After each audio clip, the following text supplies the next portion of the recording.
Hi. Yes. So, we've been delayed by technology. Part of that technology is the TTC and delays in getting from east to west in the city, or east to central in the city. And then we've had some microphone technology problems. But now my voice should be booming. And anybody who drank too much last night will have difficulty. My name's Kwan McKenzie. I'm CEO of Wellesley Institute, and I would like to welcome you to Advance 2019. And this is our inaugural... Was that the drum roll? Yeah, if so, it's in the wrong place. And there have been no jokes yet. It's our Healthier City conference, and we're trying to work out how to build healthier cities. It is great to see you all. I looked through, and it's a mixture between my outbox and people who I'd like to be in my outbox. It's the people who, when I came to Toronto 12 years ago, who we've met along the way, who we know are incredible city builders. But I've never been in a room where you guys have all got together. And we are going to make a difference in Toronto if we all work together, and we're going to make a difference in Toronto if we're thinking not only about the problems, but about the solutions. And today is about solutions. It's about us thinking about solutions that will make Toronto a healthier place.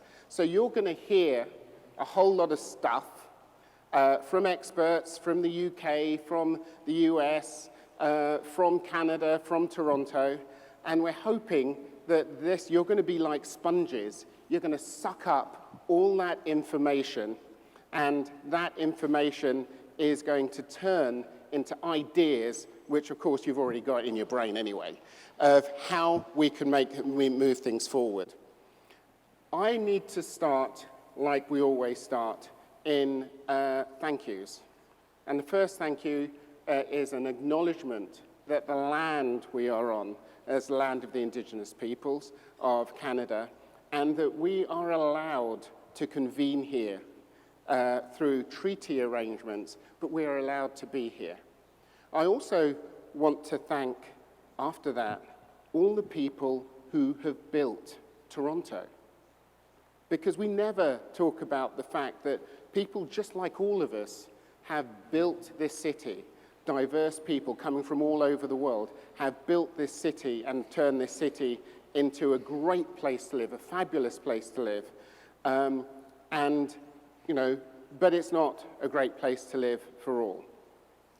And Advance is about how not only do we make it a healthier city, but a more equitable city. I have to take my script now, and the reason I have to take my script is because I'm interested in mental health. And Ranziba, who's at the back, who's supposed to be following and cueing the videos, is currently anxious. It's sort of, what is going on? This is totally off script. This doesn't make any sense. I don't know when I'm turning this thing on.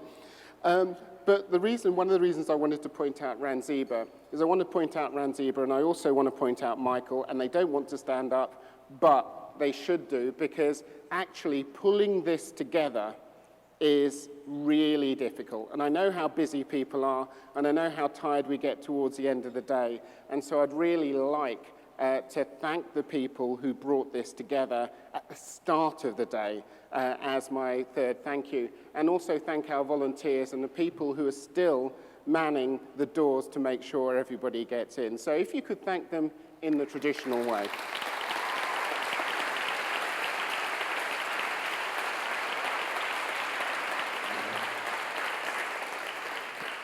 Okay, Ranziba, back on script. Okay? So, research tells us that when societies are unequal and divided, people's health suffers. We know unequal societies lead to societal problems, as well as including crime, violence, and all of the other factors. We know that inequality is a social cancer that pulls us apart. But we talk to each other, we talk to our family, but one of the things we wanted to do was actually hear from Torontonians about what they think life is like here. And we wanted to ask them what life was like and what we should do in order to set a challenge to the table. So we took to the streets to ask people what they feel the biggest challenge is in Toronto. And we've got a very short video that we'd like to play to you.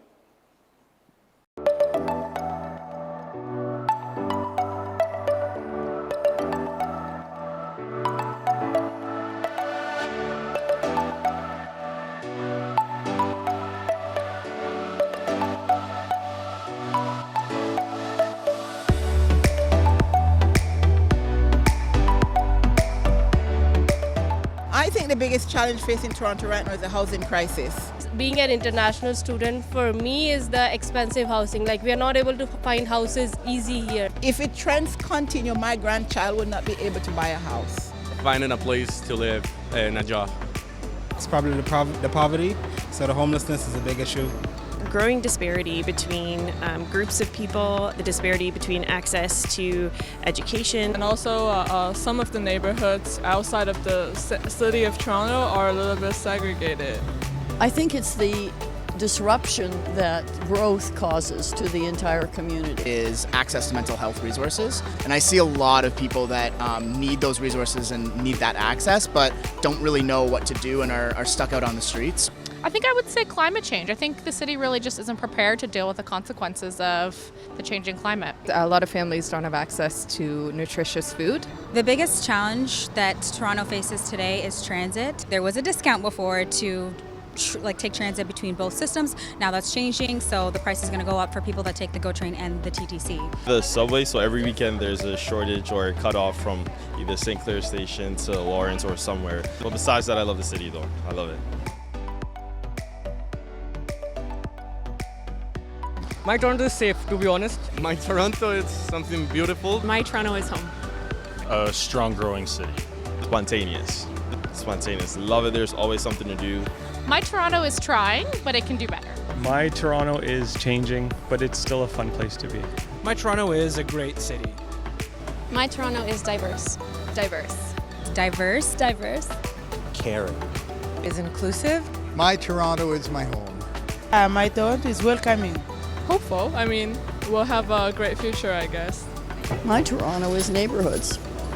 My Toronto cares about everybody. Awesome. Unique. My Toronto is a championship city. Look at this, bro. Raptors, 2019 champions. Exciting.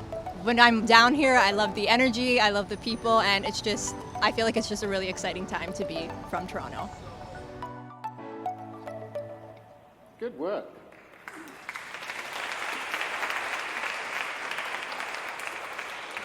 Okay, so we see that people love Toronto, but it seems as though we've all been issued a challenge. What do we need to do to protect people's health? At a time where we've got impending recession, we've got changes in healthcare, all the political parties are telling us we need to move not left, not right, or forwards, or get ahead, or whatever the things that they say. I mean, how do we actually do that, and how do we do it equitably for health? That's what we're here for today. It's not just building Toronto, it's building a healthier Toronto and equitable Toronto. And those are the ideas that we want to get from you later on this afternoon. You're all city builders. Everyone in this room has the opportunity to do something. And the fact that we've not been in the room together like this before is an indication maybe of one of the reasons we're not moving forward. There's another person who is also excited by that question. Take a look.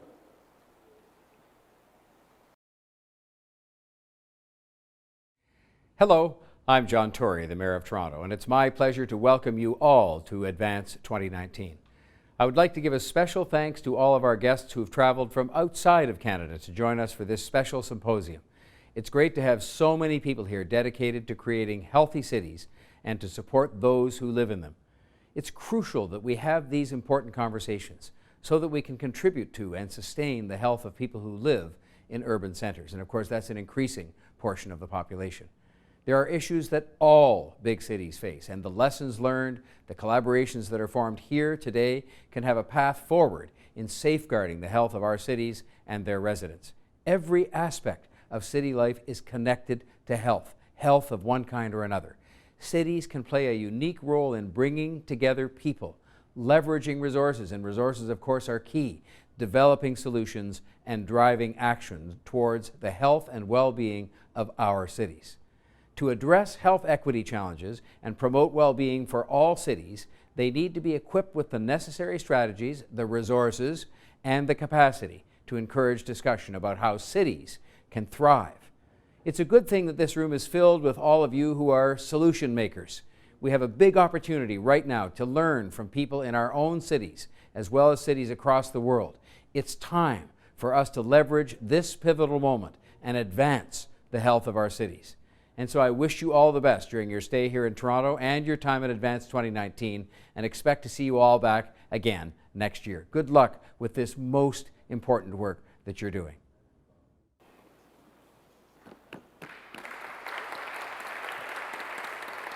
So, I mean, it's good to have the mayor on board, and he turned up. And one of the things I loved about the fact is that he managed to say advance at least 6 times in 1 minute.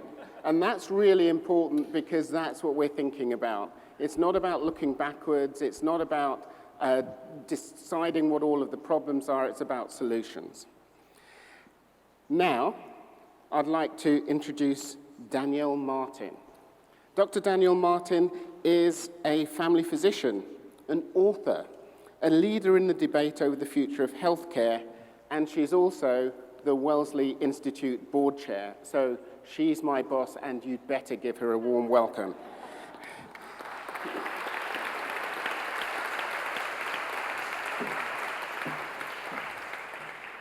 Thanks so much, Quam. I'm so honored to be able to be here with all of you to say a quick welcome on behalf of the board of the Wellesley Institute. Such a joy to be in a room full of people who understand already, before even 9:30 in the morning, that a healthy city is not a city full of hospitals, that it's a city where growth is distributed equitably, where inclusion and social mobility are the norm, and importantly, a healthy city is a city that has strong institutions and organizations and leaders that can constantly be pushing for better. And one of those institutions is the Wellesley Institute. I want to acknowledge Quam's extraordinary leadership of Wellesley as our CEO. And I want to thank all of our partner organizations here today, because I actually think it is the diversity of opinion and thought represented by our organizations that helps to push us towards a healthier world.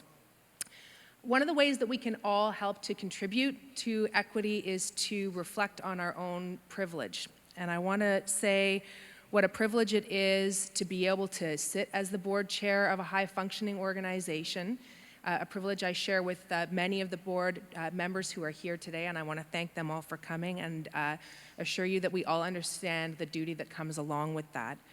And it's frankly also a privilege to be able to take an entire day to sit in this beautiful Hogwarts environment and think big thoughts and talk about big ideas. It's something that actually a lot of folks living in our city will probably never have the opportunity to do. So let's not waste that opportunity. Let's use this day to really advance our thinking and not just talk about those ideas, but think about how we're going to exit the room at the end of the day to see them implemented.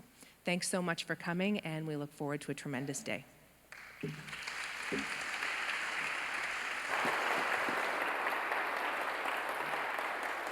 Okay, so thank you, Danielle. Before we get started, just a few housekeeping matters. There are fire exits on both sides there. There are restrooms on both floors above us and beneath us, and there's an all-gender restroom just outside these doors to the left, and an accessible restroom there as well. There's also an elevator down the hall to the corridor on the left-hand side if people need to get down to the lower level. There'll also be social media here today.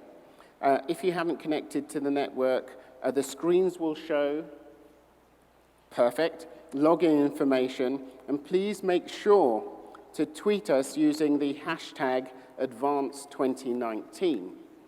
Now, at your tables, you've got pens, markers, notepads. You've got an agenda which looks like this.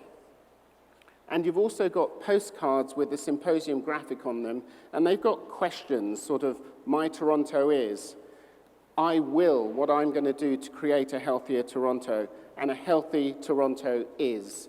And we'd like you to answer the questions on the back of these postcards and stick them to the display boards that we've got in the room.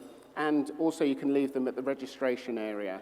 And by the end of the day, we'll have the boards filled with ideas which are sparked today. And we're going to pull those all together and reflect them back to you in a report. So now we need to hear from our first panel. And our first panel, one of the things that Wellesley doesn't do is work alone. We work with other groups in the community who are interested in building a healthier Toronto. And we are really happy to have 3 leaders from the non-profit sector who will examine the strengths and challenges facing Toronto and give us their big ideas on how to make Toronto a more equitable and healthy city. And we will begin with Sharon Avery. Sharon Avery is the president and CEO of the Toronto Foundation, one of Canada's leading community foundations, and is a Toronto City building institution. Sharon has built a 19-year career. 19 years, yeah. As a high-energy fundraiser and a passionate communicator. She's known for her entrepreneurial spirit, critical thinking, collaborative leadership, and she's a really collaborative leader working across the sectors to push Toronto forward. She's a dynamic public speaker on a mission to build philanthropy to the task of building a more resilient Toronto. Sharon.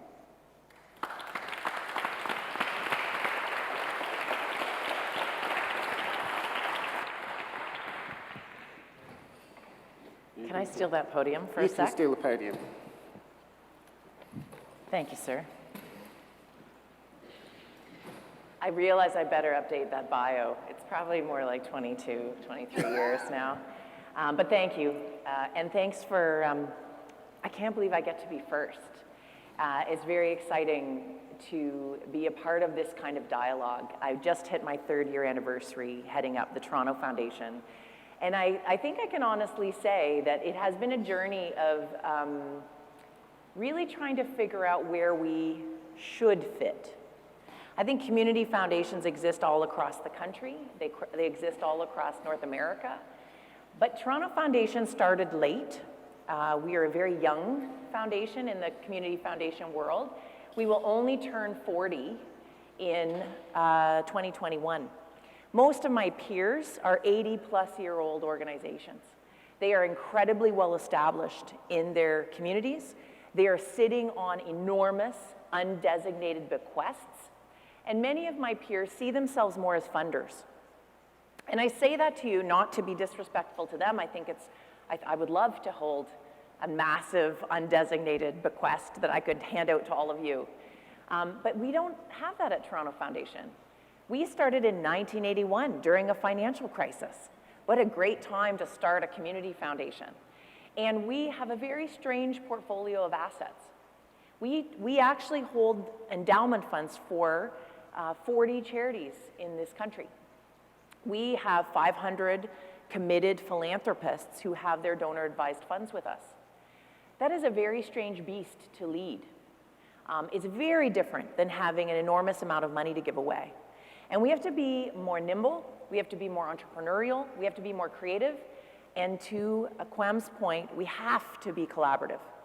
We have made a commitment at Toronto Foundation to not do anything alone again. But I also find that in many communities, community foundations can be seen as non-collaborators or, as worse than that, competitors. I want to be seen as an ally to the sector.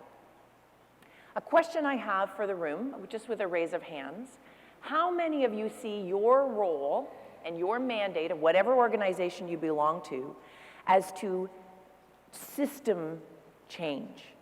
How many of you feel that system change is your job?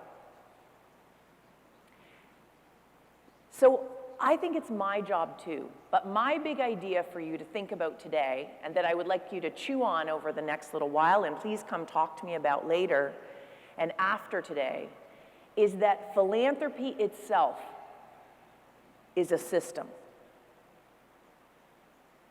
Just think about that for a minute. Have we ever thought of philanthropy as a system?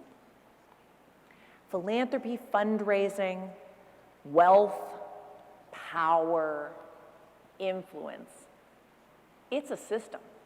It's a very powerful system. And I'm here to say it's a highly inequitable system, and it's a broken system.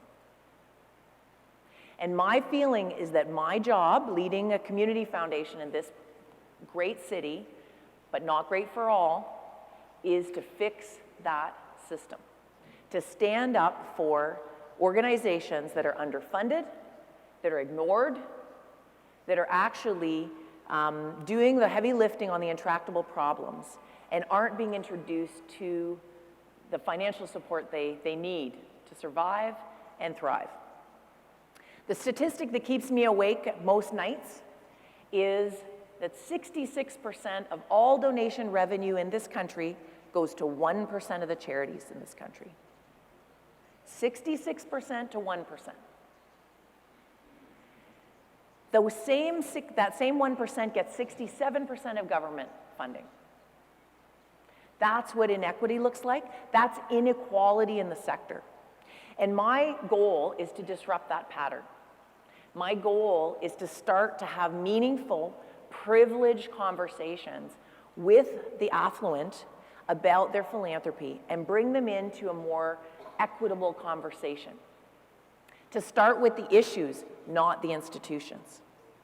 To bring people like you to the table as equals, with the assets you bring being defined as assets, not because you have less power, but because you have all this knowledge, you are connected to communities, and you can actually do something meaningful. Our next Vital Signs report is coming out in a few weeks. I hope all of you will come and join us at the Glenn Gould Theatre on October the 8th. We are absolutely starting to increasingly raise an alarm about inequality in the city, built on the shoulders of some of my great peers who you're going to hear from next and throughout the day. That inequality exists in the philanthropic system as well. I have about a minute left, and so I want to tell you a couple of things we're doing about it, and then I invite you to talk to me about it later. We're going to talk more in our panel. One of the things we're doing is we're really trying to speak to philanthropists who have not been traditionally invited to the table. These are next geners, millennials, Gen Xers, and women. We've been running recruitment campaigns, if you will, at Toronto Foundation to bring philanthropists to the table who are typically ignored, but who have very similar values to this room, who are very concerned about the future, very concerned about their children, about their safety, about living high quality of life and actually having a fairer city. And we are challenging their privilege. We're running workshops on privilege, white privilege, oppression. We're bringing org leaders in. We are not the experts on city building. We are the experts on philanthropy. We're bringing leaders in to speak to these groups and start to dissect why philanthropy has become so habitual and so deeply personal. I'm not suggesting for a second, I am very aware we're sitting at U of T right now. I'm not suggesting for a second people shouldn't keep giving to their alma maters. I'm suggesting there's a both-and conversation about giving a portfolio of philanthropy to a wider selection of causes, many of which I need people to start thinking about things that don't touch them directly. Because it affects us all. It affects our quality of life. Absolutely, inequality is, and equity, an equitable city is a healthier and happier city. And so we are trying to move that agenda forward. I'm looking forward to continuing this discussion, and I thank you for inviting me here to talk about the philanthropic system today.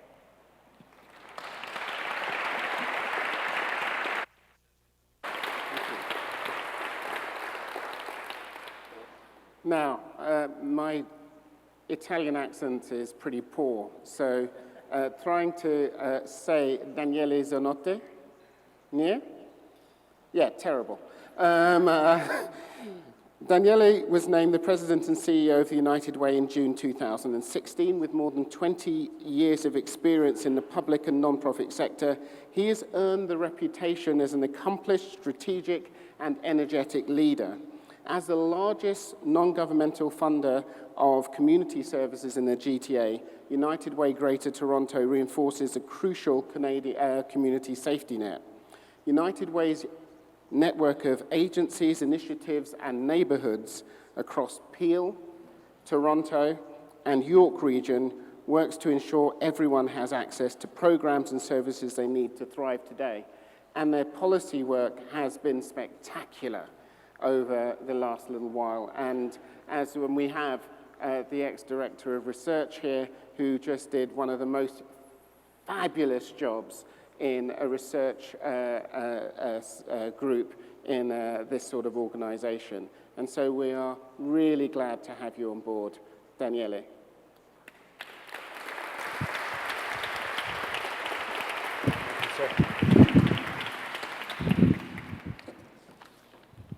Takranto, from the Mohawk word where there are strong trees in rushing water.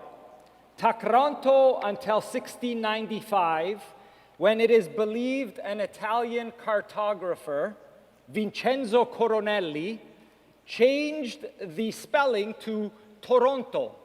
He felt it breathed better. Toronto, this place, as Lillian Allen pens in poetic gesture, this diverse place that cannot wait to embrace or be embraced, this diverse network, best when our web of connections becomes visible. Like in that school gym at Islington and Dixon, filled with the scent of samosa and ginger and cinnamon tea, filled with neighbors and fold-out chairs, filled with moms who one after another stood, told teary tales of teen sons lost, 32 and counting, lost to violence in the past 2 years in our city. Then Ali stood 6'6", said he had been to far too many funerals, and he looked straight in my eyes and said, Daril, and I said, no, Daniele, and he said, no, Daril, Somali for care. It is believed an Italian introduced the word from dare, to give freely. He felt Daril flowed better. I see Daril, Ali said, stretching and stitching our community together. I see it every Wednesday afternoon at 23rd Division when the police, United Way, city, youth, and agencies, frontline staff all sit together at focus tables. We sit for hours, Ali said, talk through all the active mental health, gang, and human trafficking cases. These focus tables across our city that have diffused 85% of the 2,500 cases away from courts, away from emergency, away from cemeteries. This invisible network. I see it when residents, unions, local business, and agencies funded and led by United Way meet at the Rexdale Hub to fight for good jobs close to home. And the Community Benefits Network lobbies the City of Toronto to sign a community benefits agreement with Casino Woodbine. So we will have much needed local jobs for the casino and construction jobs, social procurement, child care center, and a community space. Community benefits already over 250 good jobs at the Eglinton Crosstown, now spreading into Hurontario LRT, West Park Hospital, and Queen's Park renovation of the McDonald Block. This invisible network. I see it at the United Way-led Rexdale Hub, Ali says, where my younger brother gets tutoring, my mom gets ESL, we visit our doctor at the Community Health Center, and we are part of a resident action group, just one of the 7 United Way hubs across the city, where 2.3 million services have been accessed. Over 100,000 residents are involved in solving issues. This invisible network. Daril stitches our communities together. Ali stops, sits, the gym erupts in cheers. My friends, this city we love, among the most livable in the world, with more cranes than New York, Los Angeles, and Chicago combined, with more AI and tech jobs than Seattle and Silicon Valley. This city we love, also the income inequality capital of Canada. Once a city of neighborhoods stitched together by diversity and inclusion, today islands segregated by income and race. That too often seeks or cites one simple story, one agency, one program, one mega-merged mother of all boards to centralize and systematize solutions, as if fast, cheap, solo, and easy could solve sticky, stubborn, messy, and interconnected, when it is really a network of care that transforms, defines, and unites us. Networks of care that will stitch us together. Because research shows it takes decades of sustained, stable funding to build strong individual, association, and organizational connective tissue. Because research shows that community networks are more responsive to dynamic environments and more successful in driving change. And because research shows that every buck we invest in a network saves us $9 in long-term costs. This Tokranto in rushing waters is best when our network of care, or stronger still, our network of love, is visible. Ali bit into his samosa. Too young to have already seen the inside of a jail cell, but he has. Too young to have delivered the eulogy for one of his brother's funerals, but he has, for 2 of them, actually. But wise beyond his years to know that his path for getting out is graduating from university.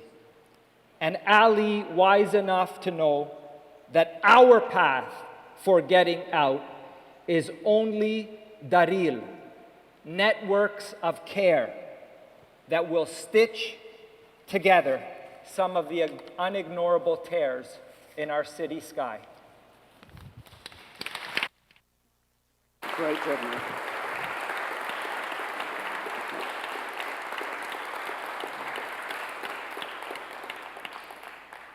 Medhat Mahdi is the President and CEO of the YMCA Greater Toronto and President of the YMCA Ontario. As a leader of the largest, most diverse community service charity in Canada, Medhat is dedicated to bringing more YMCA programs to people in more communities. YMCA is a community-building organization, and Medhat is committed to advancing the YMCA's vision of making our communities home to the healthiest children's, teens, and young adults, including through the organization's role as the largest, and a lot of people don't know this, YMCA is the largest non-profit quality care provider, child care provider in Canada, with over 300 centers across the GTA. YMCA is much more than a gym. It's a welcoming place for newcomers.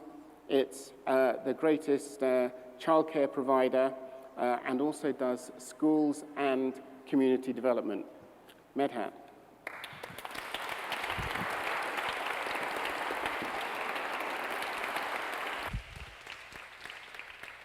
Thank you. Is the mic on?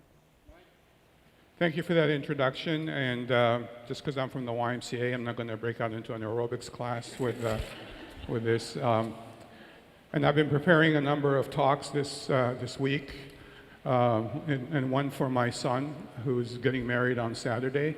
So I want to make sure I got the right talk with me. But if you hear me say, "You may now kiss each other," don't do it, okay? One of our volunteers told us, in a big city like Toronto, it's easy to get lost. We help people find their place. That's our job. Growth in Toronto means we're constantly surrounded by people. That's good because humans crave connecting and belonging. But many aren't connecting.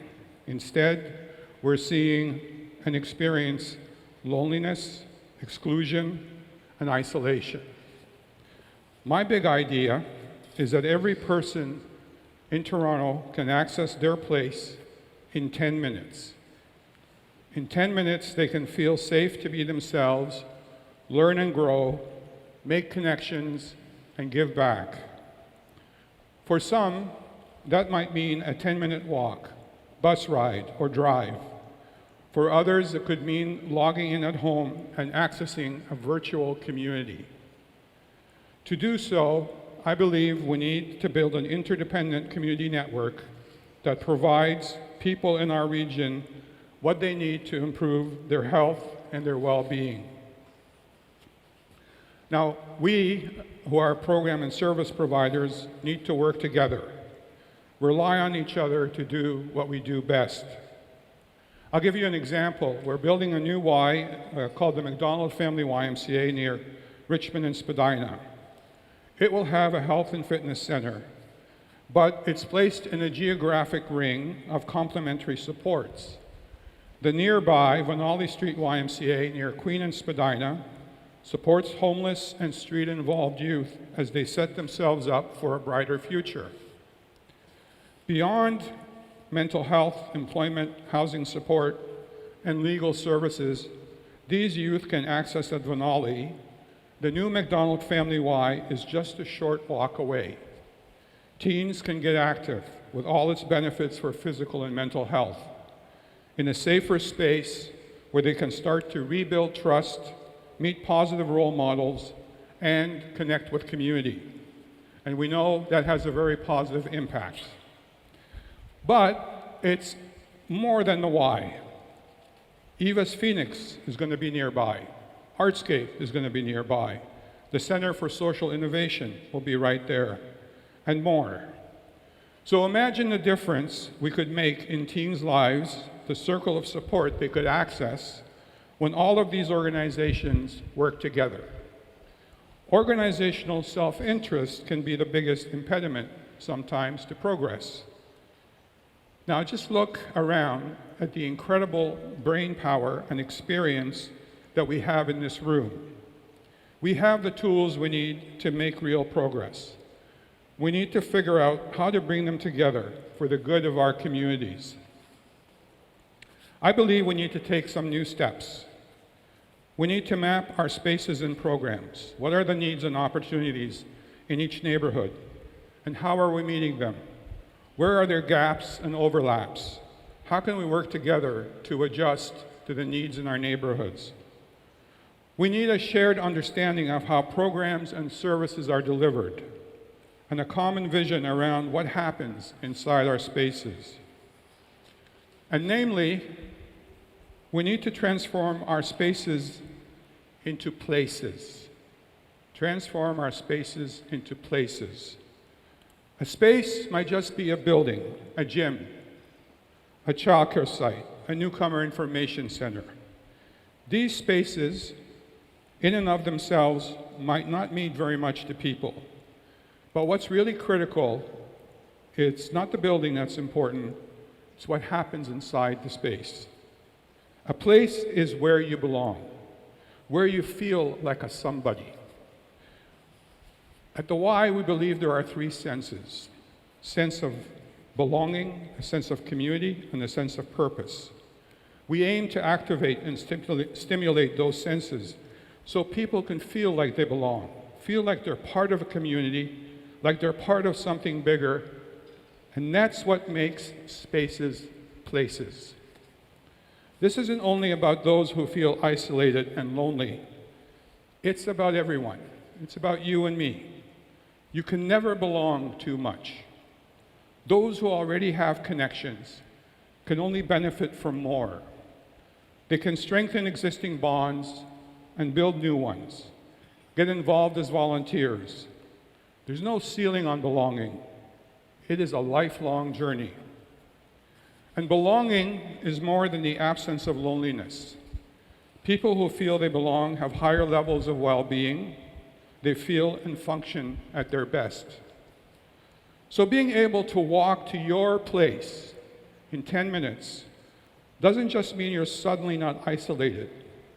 If it's truly a place, your three senses of belonging, community, and purpose are fully stimulated. You're enhancing your well-being. That's why so much research calls for better built environments that bring people together and create a sense of community. Big organizations aren't the only ones who need to take action. Often they provide the space, but people are the ones who transform these spaces into places. Making everybody feel like a somebody should be part of our DNA as community service organizations. Together, we can transform spaces into places. Together, we can bring more places to more people in more communities. And together, we can build a healthier and more equitable city. That's my big idea. Thank you for listening.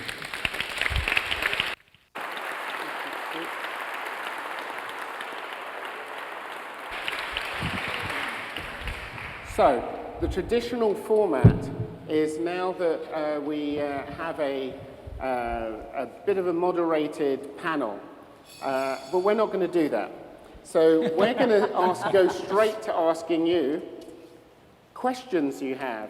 There are three big ideas. There are ideas about how to change the DNA of Toronto, how to move forward, how to build a healthier city. But they're 5-minute ideas. You must have questions. Questions? Please. Got a complaint, and is that I find that the programs in this city are, some have programs, some people in some areas got none. Jane and Fitch got a lot of programs. Regent Park got a lot of programs.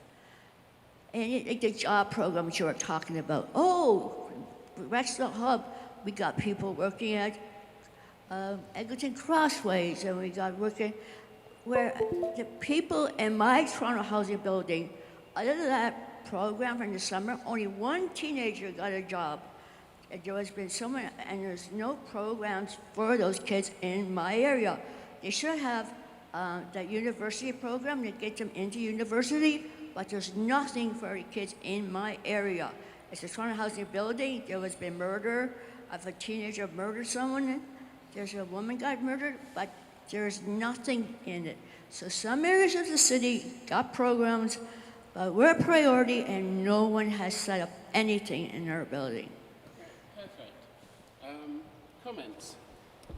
You are absolutely correct. I think that we continue to look at evidence and research. About a decade ago, United Way put out Poverty by Postal Code that began to see poverty stubborn in specific suburban areas. And at the time, about 65% of our funding was in the downtown core and 35% was in the suburbs. Today, we've completely inverted that, with about 65% being pushed out into those neighborhoods where there's priority issues and 35% in the core. That said, the city continues to change.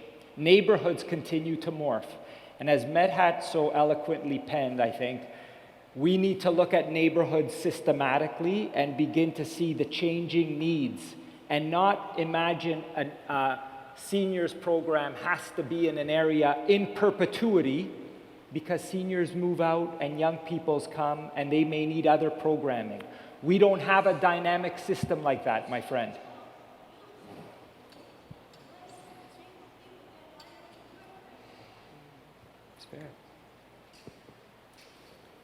We've got this microphone here, and then we've got the microphone coming here.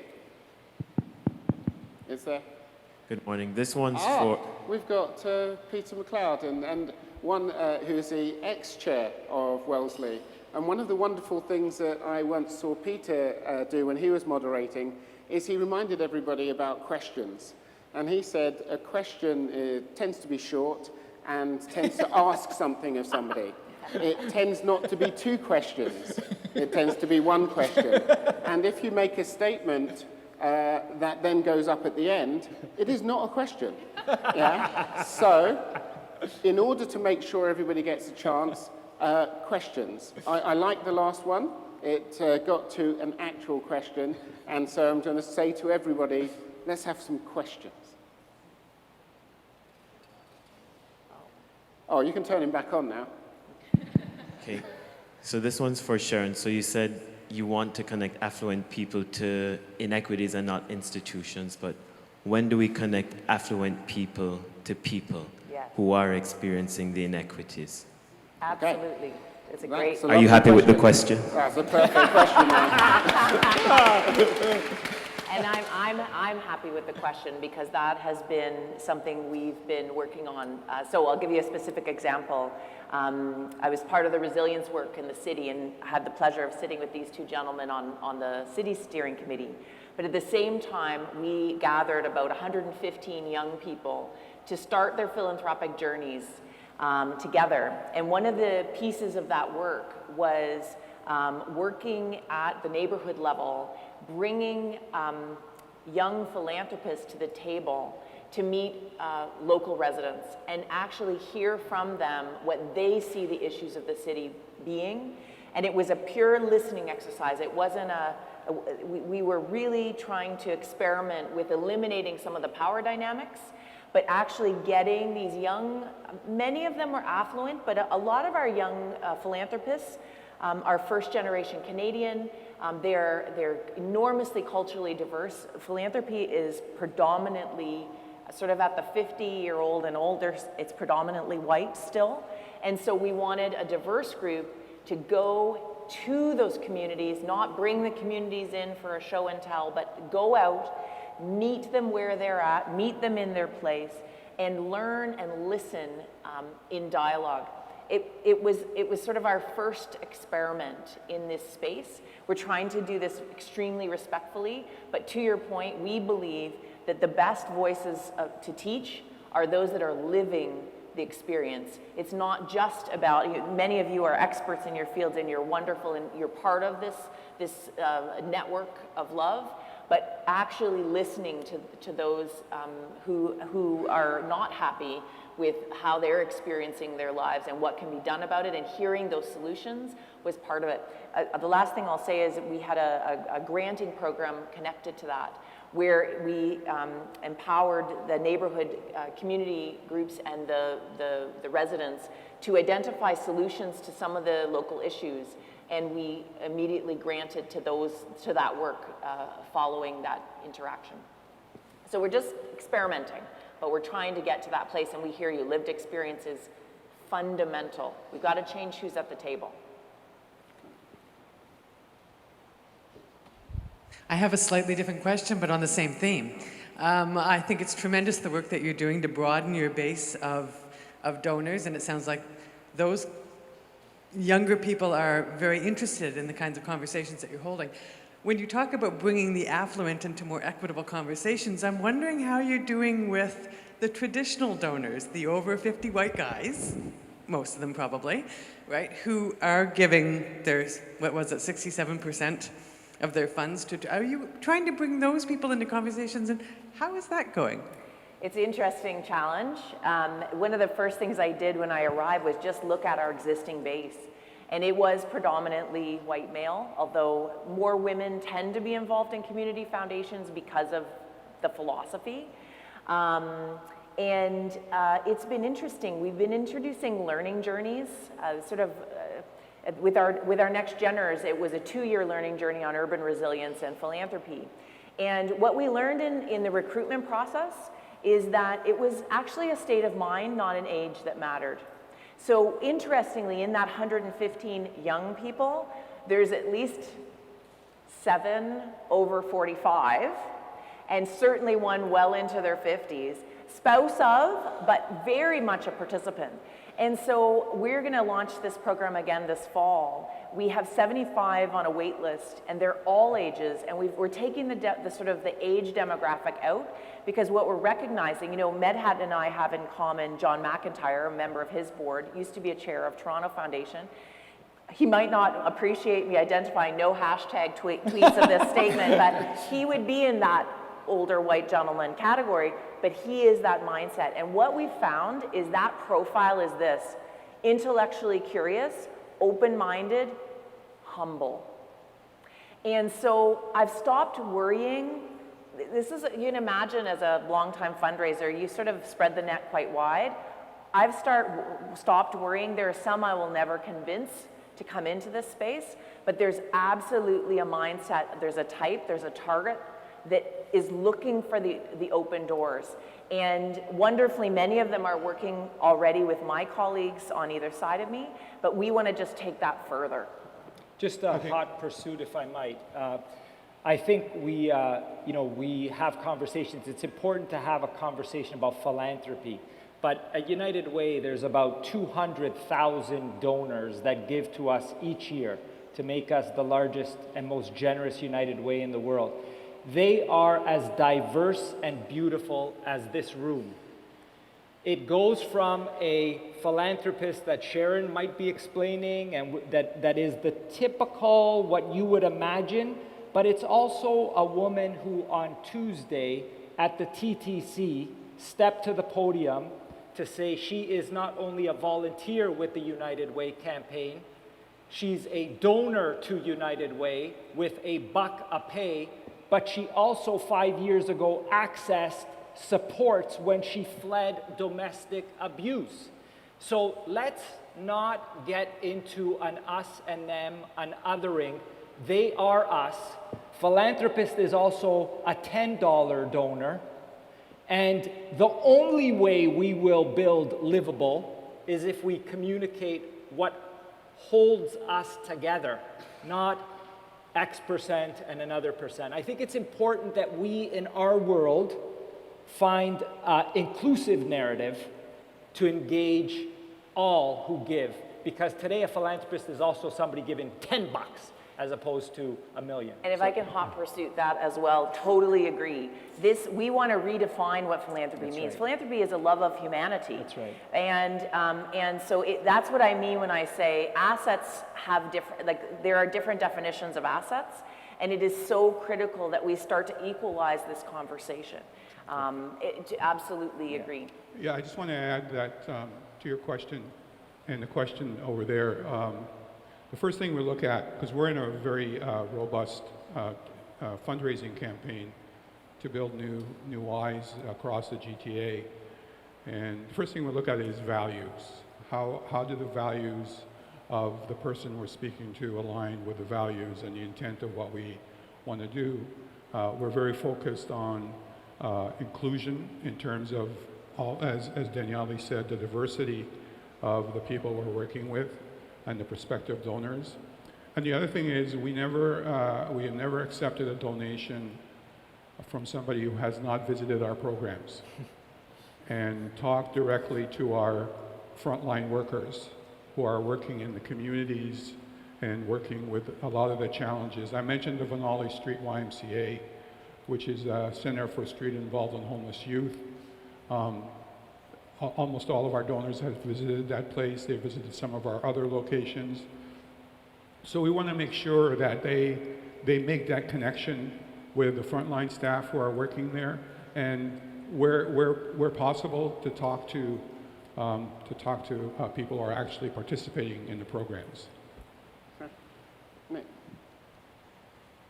I just have a brief question to try and move to another P, which is politics. So I think philanthropy is massively important, but on a day when the writ is being dropped for a federal election that will have incredible impact on everything we hold dear in this room, I'd like you to talk briefly about how you move from empathy and caring, which is an incredible, those are incredible traits and attributes to have, into justice and changing systems, because no amount of philanthropy is going to change the systems that we need changed in order to tackle racism and inequality, climate change, etc. So just maybe comments on moving from philanthropy to politics.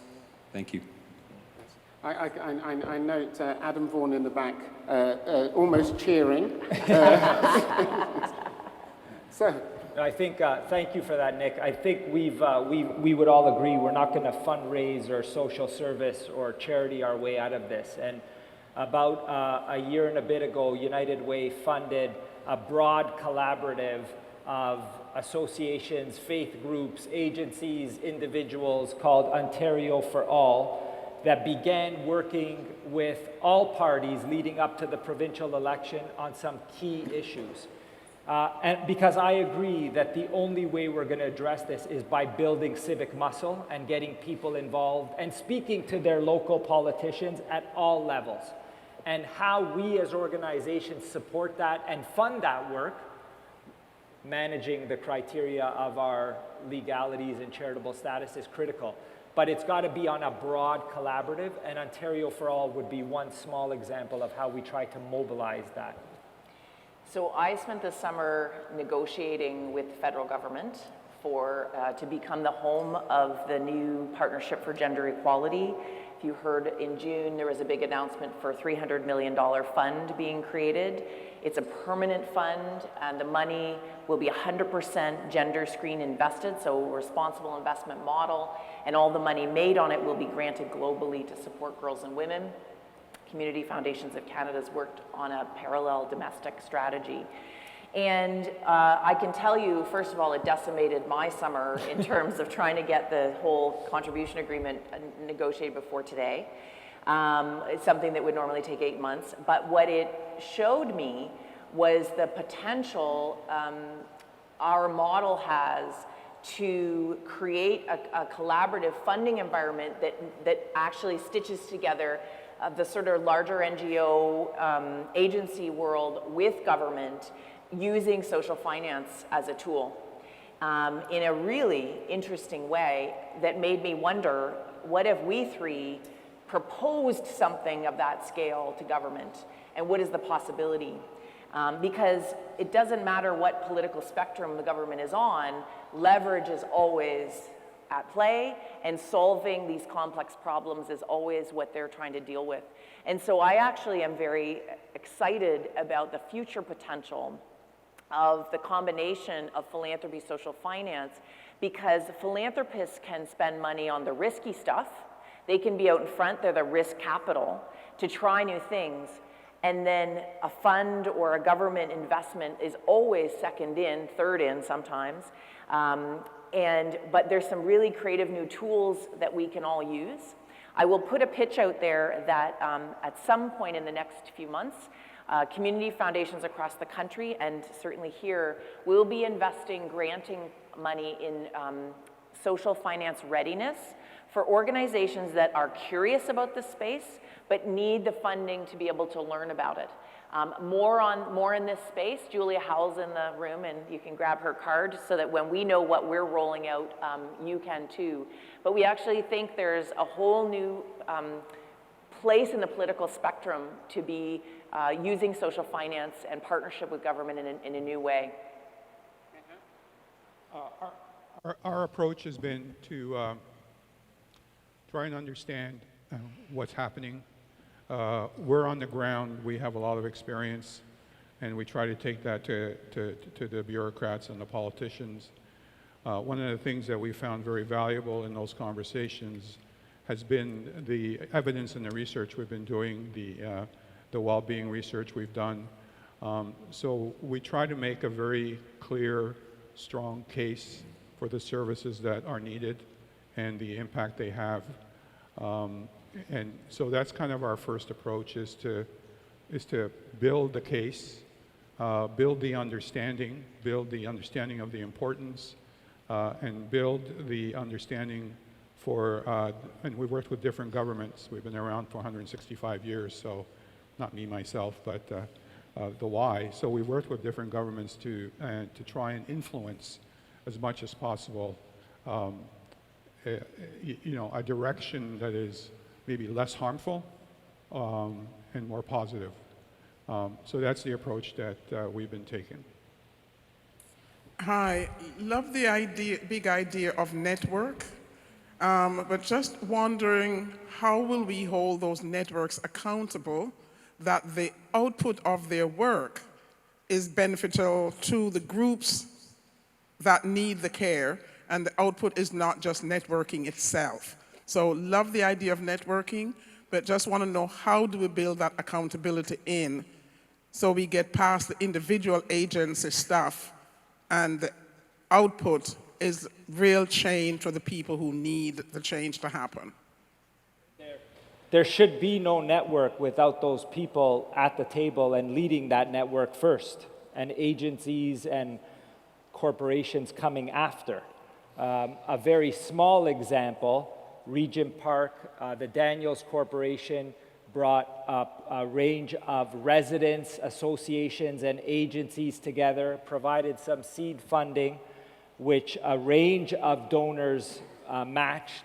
And that neighborhood table now has $1 million where they will invest back into the community, but they will make the decisions on what gets selected and what gets invested back. So there should be no network without people who are on the ground living that experience.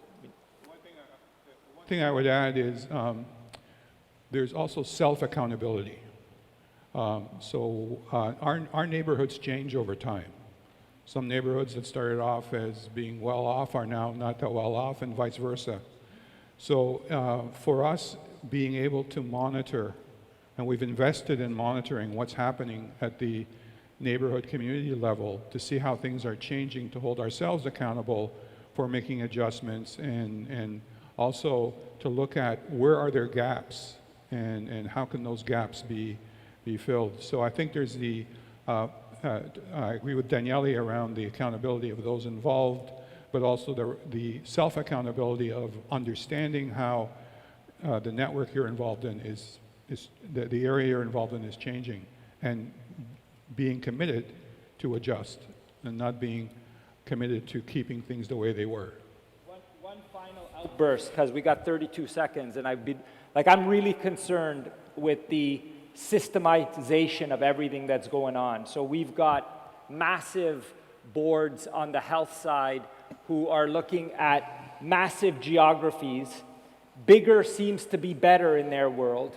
And what we're seeing is a lot of those small grassroots agencies that are the front line of access for people will get destroyed in that kind of a model. And so we have to remember that local and small is great, as Sharon said. A lot comes in there, and we have to be ready to speak to government that you can't systematize care.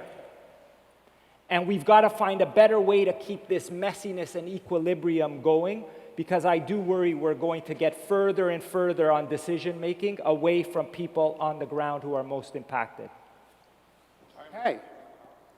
Yeah, it is saying that we're over time by 31 seconds. That's what it's saying. So, I'd like to thank the panel, please.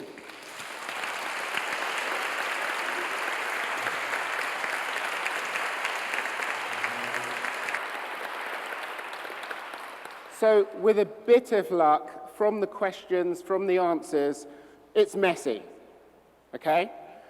There are some solutions. They're solutions, but they need to be real, and they actually have to meet the needs of the people. There's a question about control. Now, who controls this? Is big better? Well, actually, when you look back at the 80s and the 90s and you look at their mobile phones, you're clear that big is not better. Yeah? Big looks bad, right? So things change. How do we get efficiencies? We know that in Ontario, our GDP is about $900 billion a year, and we know the government spends $150, $160 billion. So we know that a lot of money isn't in government, but then the question is, how do you democratize that money? How do you use that money? How do you get that money to actually produce social change? Or does politics change? And do we start looking at different ways of raising tax or what we expect from government? So there are all of these questions out there. And what we're hoping you're going to do over the day is you're going to start distilling some of these ideas into actionable ideas, into actions, because we're about advance, we're about moving forward, we're about thinking about what are the next big ideas that are going to change Toronto, and it's not only going to improve health, but it's going to improve health equity, okay? So we're going to move to a different setting now.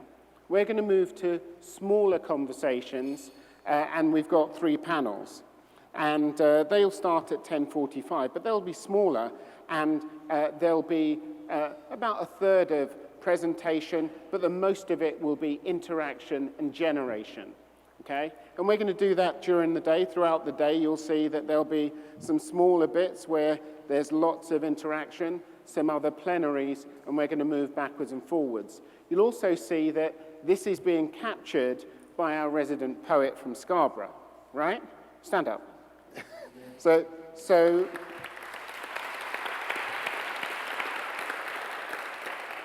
we're going to find lots of different ways to capture this in non-traditional way. So you're going to make your way to panels now. Cities and Mental Health panel will be in the debates room. If you're interested in inclusive infrastructure and transforming social spaces, that will be in the music room. And if you're interested in affordability and health panel, please proceed to the East Common Room. And there are people who will show you the way. Are they outside? Yeah. So you'll be shown the way. Now, each of these rooms have limited space. So if you really want to be in one of those 3 panels, you need to get going.